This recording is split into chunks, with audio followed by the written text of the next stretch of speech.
The sort of digital skills I think students really need for the workplace are just being very comfortable working with different tools, having that kind of confidence to try new things, being comfortable working in an online environment, working with people who might not be sat next to you, who you might never ever meet. And there's not going to be many jobs where you don't have to do those kind of things.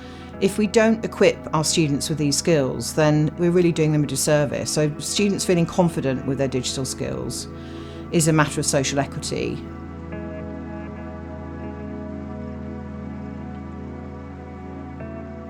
So at Sheffield Hallam University, we're a complex system with lots of different stakeholders involved in all sorts of aspects of university life. And of course, whenever you introduce something new, it's really important to have a good solid plan in place.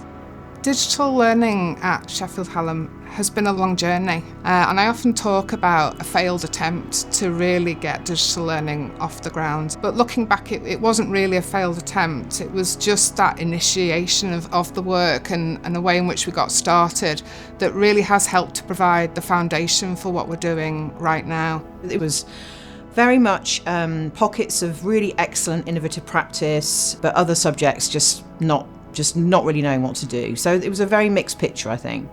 So what we've tried to do is use the Jisc digital transformation framework in order to help us achieve the digital changes that we need to achieve across the organisation. It was a way of joining the dots, if you like. It was a really useful framework for mapping out what do we currently offer at the university, and we discovered some really good pockets of good practice that really, with a little bit of a nudge, we could share with the wider staff and student community. But the framework also allowed us to identify gaps.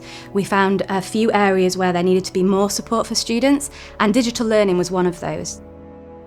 We've used the maturity model. We took the bits that we felt were really, really useful and pertinent to our situation, and we've really kind of worked on those and focused on those, and that's given us a really good sense of where we need to go next. So we weren't trying to do wide-scale digital transformation of all aspects of the organisation, but we were very much focused on digital learning and changing things that would ultimately impact and improve the student learning experience. And we used the adapted maturity model for our project as a way to generate conversation, and it was something we had as an activity in the development day that Jisc joined us for.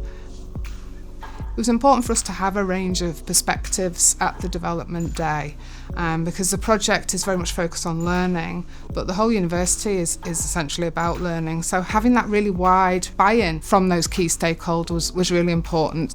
I think the student voice is really important within the pilot because it means that the student voice is always being heard. You know, students nowadays to 10 years ago are completely different, so I think having that digital aspect to their studies really helps them do their part-time work as well as their studying. You know, work now will be online as well, so equipping students with those skills early is really important. The student experience is always evolving and changing, and of course part of our duty as educators is not just to teach students the right things, it's also to teach them to use the right tools from an employability perspective as well. So it's not just content, it's also about delivery. The digital transformation framework has really been the catalyst for a lot of change here at Sheffield Hallam University. It's given us really a vocabulary and a language to talk to staff across the university about building confidence in digital skills and digital capabilities. So we were able to use this project really as a way of mapping out what the current offer is at the university and understanding the areas where we need to upskill staff but also upskill our students. I think the importance of this project really is bringing people together to kind of share that existing really, really good work and then thinking about, well, how can we use this project to do all the things we want to do, but to maximise people's skills. But also, as well as giving us those really key reference points for our work, it's given us a massive opportunity to connect with other people in the sector and to really place our work in the context of other people's work. It's kind of given us a boost, it's given us confidence, and we couldn't have got that any other way. The digital transformation framework has proved to be a very useful guide for us as we navigate our transformation journey. Yeah, I think it's a really good way to think about, well, where are we at with our digital tools? How are we supporting our students? And then where can digital capabilities and that culture of adapting digital techniques help us to really get to where we need to be from the point of view of equity of experience?